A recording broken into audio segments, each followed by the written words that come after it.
Olá, sou Voltaire, seu narrador de hoje. Vou contar uma história para você. Mas antes, você deve ter em mãos uma caneta ou lápis, e uma folha em branco. No final da história te contarei o que você deve fazer.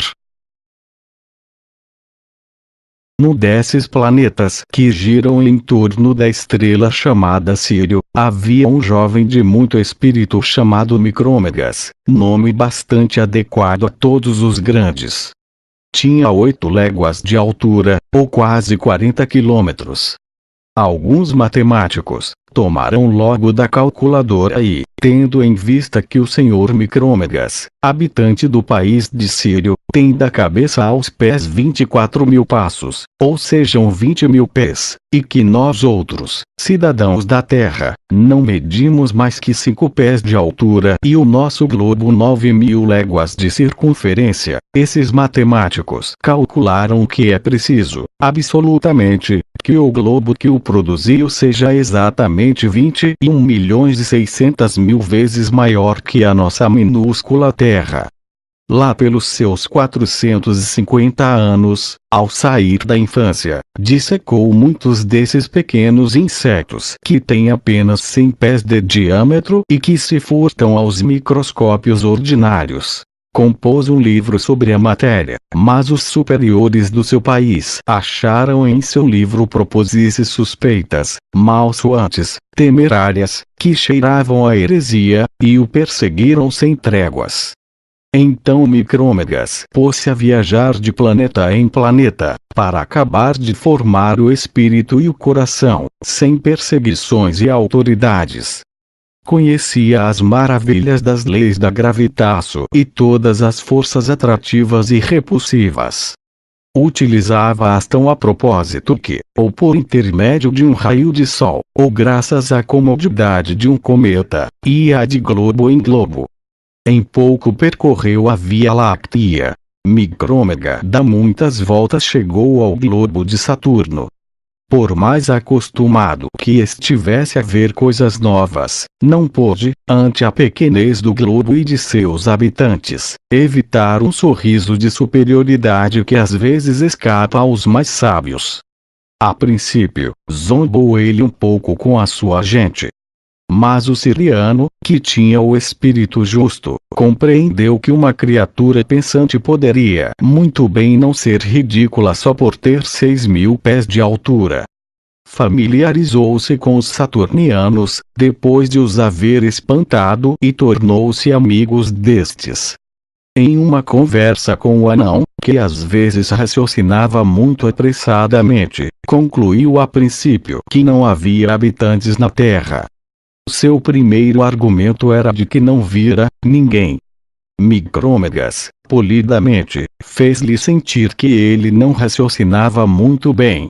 Como não distingues com os teus pequenos olhos certas estrelas de 50ª grandeza que eu percebo distintamente, concluiu daí que essas estrelas não existem. Mas, replicou o anão, eu apalpei bem. Mas sentiste mal, respondeu o outro. Mas este globo é tão mal construído, objetou o anão. É tudo tão irregular e de uma forma que me parece tão ridícula. Tudo parece aqui um pleno caos. Não vês estes pequenos arroios que jamais correm em linha reta, esses charcos que não são nem redondos, nem quadrados, nem ovais, nem de nenhuma forma regular? E todos esses grãozinhos pontiagudos de que está eriçado este globo e que me arranharam os pés. Queria referir-se às montanhas. Repara ainda a forma de todo o globo, como é achatado nos polos, e a sua maneira inadequada de girar em torno do Sol, de modo que a região dos polos fica necessariamente estéril. Em verdade, o que me faz pensar que não haja aqui ninguém, é que gente de bom senso não moraria em um lugar como este. Pois bem, disse Micrômegas, talvez os que o habitam não sejam gente de bom senso. Mas há probabilidades de que isto não tenha sido feito inutilmente. Tudo aqui te parece irregular, porque em Saturno e Júpiter é tudo feito à régua e compasso. Exatamente por esse motivo é que há aqui um pouco de confusão. Não te disse eu que nas minhas viagens sempre encontrei variedade? O saturniano replicou a todas essas razões. E a questão jamais terminaria se, por felicidade, Micrômegas no calor da discussão, não tivesse rompido seu colar de diamantes. Estes caíram ao chão. Eram lindas pedras de tamanho variado, tendo as mais volumosas 400 libras de peso, e as menores 50. O anão apanhou algumas. Ao aproximá-las dos olhos, viu que, da maneira como estavam lapidadas, constituíam excelentes microscópios. Tomou, pois, um pequeno microscópio de 160 pés de diâmetro que aplicou à pupila. E Micrômegas escolheu um de 2.500 pés. Eram excelentes. Mas no princípio, nada perceberam com seu auxílio. Era preciso adaptarem-se. Afinal, o habitante de Saturno viu qualquer coisa quase imperceptível que se movia à superfície do mar Báltico. Era uma baleia. Pegou-a habilmente com o dedo mínimo e, colocando-a sobre a unha do polegar, mostrou-a a Micrômegas, que se pôs a rir da excessiva pequenez dos habitantes do nosso globo. O saturniano, convencido de que o nosso mundo é habitado, imaginou logo que só era por baleias. E, como era um grande logicista, quis logo adivinhar de onde um átomo tão pequeno tirava o seu movimento, e se tinha ideias, vontade e liberdade. Micrômegas sentiu-se muito embaraçado. Examinou o animal com infinita paciência, e o resultado da análise foi que era impossível acreditar que ali se alojasse uma alma. Estavam, pois, os dois viajantes inclinados a pensar que não há espírito em nosso mundo, quando, com o auxílio do microscópio, perceberam algo de mais grosso que uma baleia e que flutuava sobre as águas.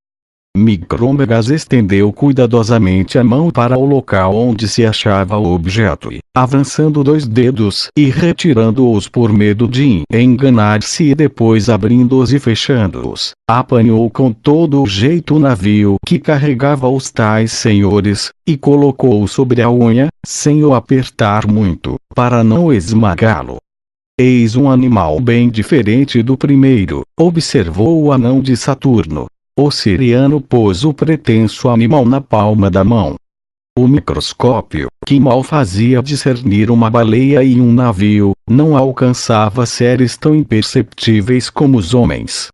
Que maravilhosa habilidade não foi preciso ao nosso filósofo de Ciro para perceber os átomos.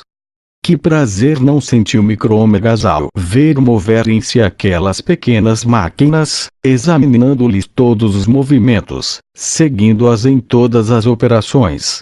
Que de exclamações! Com que alegria pôs um de seus microscópios nas mãos do companheiro de viagem. Veja-os! Diziam ambos ao mesmo tempo. Repara como carregam fardos, como se erguem, como se abaixam.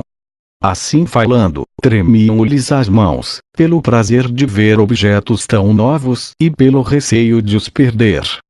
O saturniano, passando de um excesso de desconfiança a um excesso de credulidade, julgou perceber que eles trabalhavam na propagação da espécie.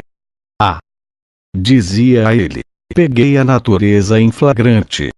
Micrômegas, melhor observador que o anão, viu claramente que os átomos se falavam.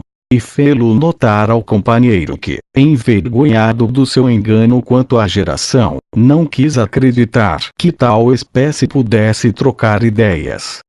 Tinha o dom das línguas, como o siriano. Não ouvia os nossos átomos falarem, e supunha que não falavam. Aliás, como poderiam aquelas criaturas imperceptíveis possuir os órgãos da voz, e que teriam a dizer-se? Para falar, é preciso pensar, ou quase. Mas, se pensavam, tinham então o equivalente de uma alma.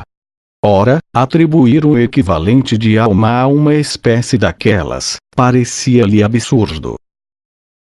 Agora, desenhe como você imagina a aparência de Micrômegas e dos anões de Saturno na folha em branco, de forma que ninguém veja seu desenho. Aperte pausar para desenhar. E play quando terminar. Dobre sua folha no formato que ninguém descubra o que você desenhou. E deposite na urna. Foi um prazer estar com você. Até a próxima. Tchau.